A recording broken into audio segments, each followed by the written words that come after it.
Today this is the video for class 9 and the chapter is tissue part 4 video. हमने इससे पहले part 3 video बना ली थी. Part 3 video में हमने प्लांट टिश्यू के बारे में पढ़ा था. इस पार्ट में हम लोग किसके बारे में पढ़ने वाले हैं? एनिमल टिश्यू के बारे में पढ़ने वाले हैं.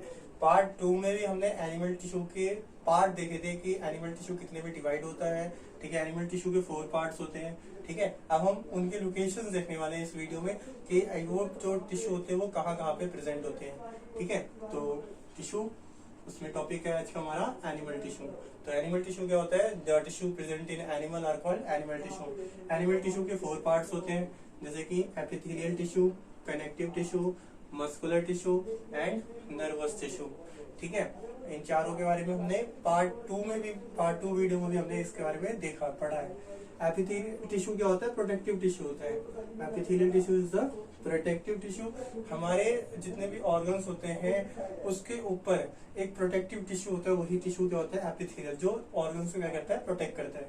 कनेक्टिव टिश्यू का काम क्या है? जो कि एक पार्ट को दूसरे पार्ट से क्या करता है? कनेक्ट करता है. जैसे कि बोन की वजह से ये पूरा पार्ट, ये पार्ट इस पार्ट से कनेक्ट होता है. हाथों में मूवमेंट होता है, वही क्या होता है? Connective tissue. ठीक है, सॉरी, कनेक्टिव टिश्यू क्या करता है? पूरे पार्ट को कनेक्ट करता है. जैसे कि बोन हो गया, ब्लड हो गया. मस्कुलर टिश्यू हेल्प करता है किसमें? मूवमेंट में. ठीक है, मस्कुलर टिश्यू की वजह से ही हमारे हाथों में क्या हो पाती है? मूवमेंट हो पाती है. नर्वस टिश्यू क्या करता है? Conduct message. ठीक है, कंडक्ट इलेक्ट्रिकल इम्पल्सिस. ये हमारे नर्व्स में इलेक्ट्रिकल इम्पल्सिस को कंडक्ट करता है नर्वस टिश्यू. ठीक है, अभी इनके डिफरेंट पार्ट्स हैं, ये हम पढ़ने वाले हैं. तो पहला क्या है? Epithelial tissue, that is protective tissue. तो एपिथेलियल के कुछ पार्ट है. पहला क्या है? Squamous epithelial, stratified squamous epithelial tissue, columnar epithelial tissue, cuboidal epithelial tissue और ग्लैंडुलर एपिथेलियल टिश्यू. इनके नाम इनके शेप की वजह से पड़े हैं. तो स्क्यूमस एपिथेलियल, इनका शेप कैसा होता है? स्क्वायर जैसा होता है और बहुत ही पतले होते हैं. ये जो इनके जो टिश्यू होते हैं क्या होते हैं? बहुत ही थिन होते हैं. कैसे होते हैं? थिन होते हैं. जैसे इधर बना हुआ है बहुत पतले. कहाँ इसमें हमें बस यही पढ़ना है कि कहाँ प्रेजेंट होते हैं, यही हमें याद रखना है. ठीक है, इनकी लोकेशन हमें याद होनी चाहिए कि ये टिश्यू कहाँ पे प्रेजेंट होते हैं. यही पेपर में पूछा जाता है. तो स्क्यूमस एपिथेलियल टिश्यू पहली बात कैसे होते हैं? बहुत थिन होते हैं, बहुत पतले होते हैं. कहाँ प्रेजेंट होते हैं? Mouth and oesophagus. हमारे जो माउथ की इनर लाइनिंग होती है या फिर हमारा जो ईसोफेगस या फूड पाइप होता है वो बहुत ही सॉफ्ट होता है. ठीक है, वो इतना हार्ड नहीं होता, थिक नहीं होता. ठीक है, तो इसीलिए वो कैसा होता है? स्क्यूमस एपिथेलियल टिश्यू का बना होता है क्योंकि वो बहुत ही थिन होता है. ठीक है, फिर इसके बाद क्या है? स्टेरिडिफाइड स्क्यूमस. स्टेरिडिफाइड स्क्यूमस इसी का पार्ट है एक तरह से. ठीक है, स्क्यूमस, और इसमें भी स्क्यूमस आ रहा है. स्टेरिडिफाइड का मतलब क्या होता है? इसमें बहुत सारी स्ट्रेट लाइनिंग होती है. इसमें थोड़ी सी लाइनिंग थी जिसकी वजह से पतला था. इसमें बहुत सारी स्ट्रेट लाइनिंग है, जैसे कि आपने बना रखा है. बहुत सारी स्ट्रेट लाइनिंग है और ये बहुत सारी स्ट्रेट लाइनिंग की वजह से ये टिश्यू कैसा हो गया? थिक हो गया. यहाँ पे स्ट्रेट लाइनिंग कम थी तो थिन था स्क्यूमस एपिथेलियल. लेकिन स्टेरिडिफाइड में बहुत सारी स्ट्रेट लाइनिंग होने की वजह से ये कैसा हो जाता है? टिश्यू थोड़ा सा थिक हो जाता है. तो स्टेरिडिफाइड स्क्यूमस कैसा होता है? थिक होता है. और स्क्यूमस एपिथेलियल कैसा होता है? थिन, पतला होता है. और ये हमारे कहाँ प्रेजेंट होता है? स्किन में. ठीक है, स्टेरिफाइड हमारा कहाँ प्रेजेंट होता है? स्किन में. जो हमारी स्किन होती है वो कैसी होती है? उसको रफ एंड टफ होना पड़ता है. हमारी स्किन अगर सॉफ्ट होगी तो हल्की सी चोट लगेगी, ब्लड आ जाएगा.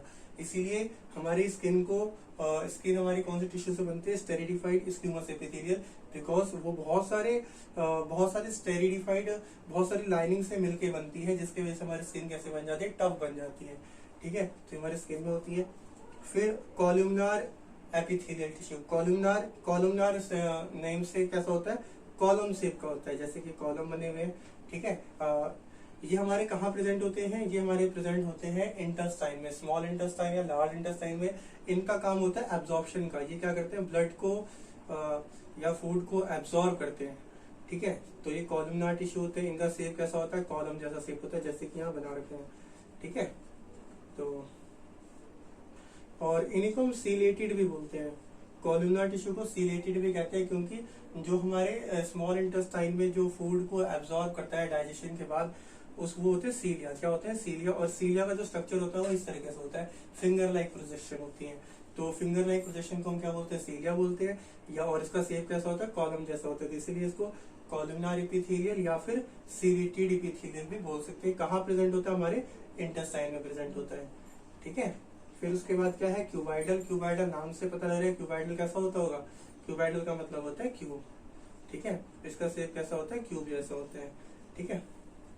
और कहाँ प्रेजेंट होता है, हमारी किडनी ट्यूब्यूल्स में, जो हमारी किडनी की ट्यूब्स होती हैं, ठीक है, उसमें प्रेजेंट होता है क्यूबाइडल एपिथेलियल, ठीक है, क्यूब जैसा होता है इसका स्ट्रक्चर।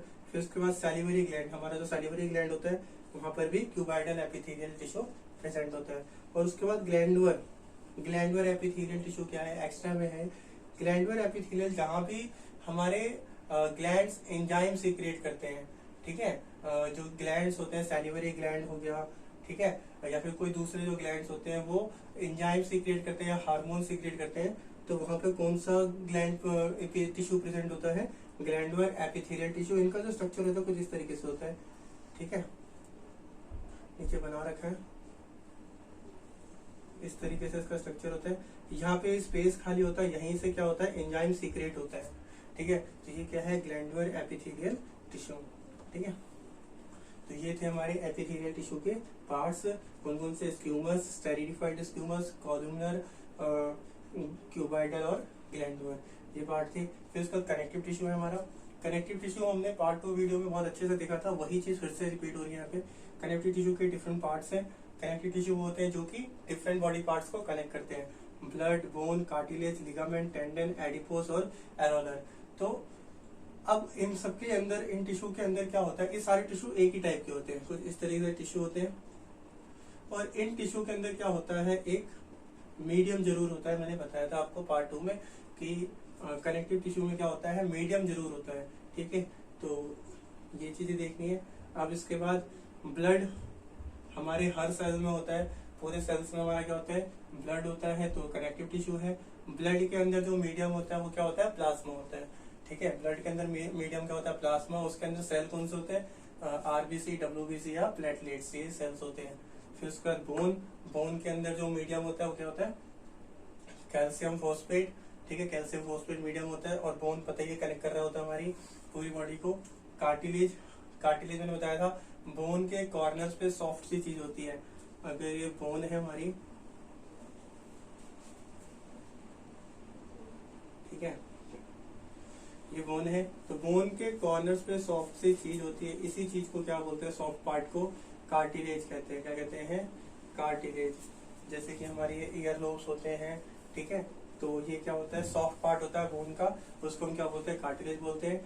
फिर लिगामेंट, लिगामेंट के लिए मैंने एक वर्ड बताया था, लिगामेंट के लिए आपको वर्ड याद रखना है, BLB, BLB। BLB का मतलब क्या होता है, bone, ligament, bone. Two bones, ये जो दोनों बोन्स हैं आपस में कनेक्ट होंगी, ये दोनों बोन है आपस में कनेक्ट होती है, वो किसके वजह से होती है, लिगामेंट की वजह से होती है, ये याद रखना है आपको।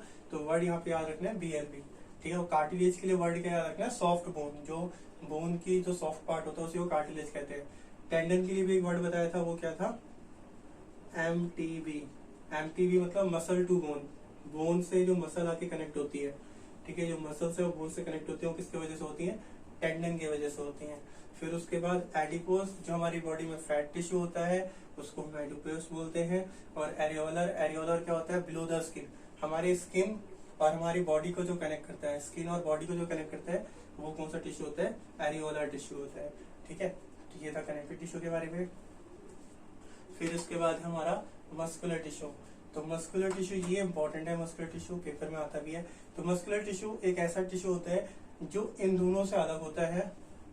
ये किसमें हेल्प करता है, मूवमेंट में हेल्प करता है। ये दोनों टिश्यू हमारे मूवमेंट में हेल्प नहीं करते थे, मस्कुलर टिश्यू की वजह से ही हमारी बॉडी मूव कर पाती है, ठीक है। अब मस्कुलर टिश्यू 2 टाइप्स के होते हैं, वॉलेंट्री और इनवॉलेंट्री। वॉलेंट्री मतलब जो हमारे कंट्रोल में होते हैं, 8th क्लास में पढ़ा होता है। वॉलेंट्री टिश्यू, वॉलेंट्री मसल्स क्या होते हैं, जो हमारे कंट्रोल में होते हैं, जैसे कि हैंड का मूवमेंट अप एंड डाउन, ठीक है। और इनवॉलेंट्री मसल्स होते हैं जो हमारे कंट्रोल में नहीं होते हैं, जैसे कि हमारा हार्ट का बीट होता है, उसको हम कंट्रोल नहीं करते, वो रिदमिक होता है, खुद से चलता है, ठीक है। या फिर जो आई का मूवमेंट होता है, ठीक है, ब्लिंक करने का, वो क्या होता है, इनवॉलेंट्री होता है।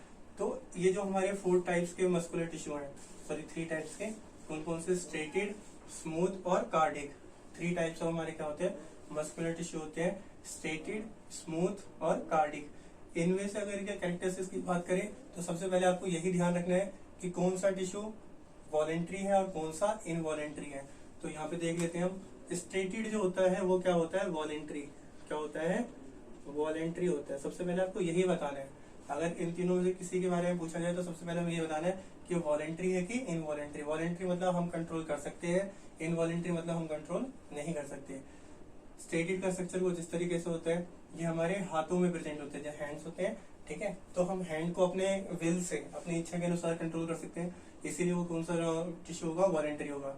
फिर उसके बाद हम इसमें शेप की बात कर रहे हैं, इसका शेप कैसा है, स्टेटेड का शेप कैसा है, सिलेंड्रिकल। तो इसका दूसरा पॉइंट क्या हो जाएगा, सिलेंड्रिकल होता है,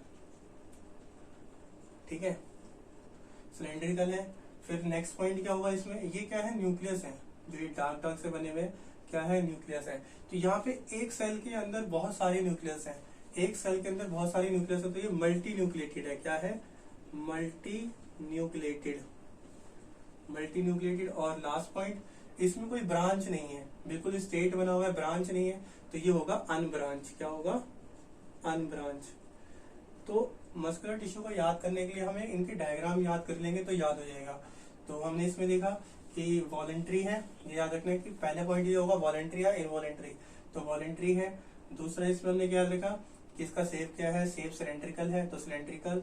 थर्ड पॉइंट क्या है, मल्टी न्यूक्लिएटेड है, एक से ज्यादा इसमें न्यूक्लियस, एक सेल में एक से ज्यादा न्यूक्लियस है, तो मल्टी न्यूक्लिएटेड। और अनब्रांच है, ठीक है। ये इसके पॉइंट हो गए।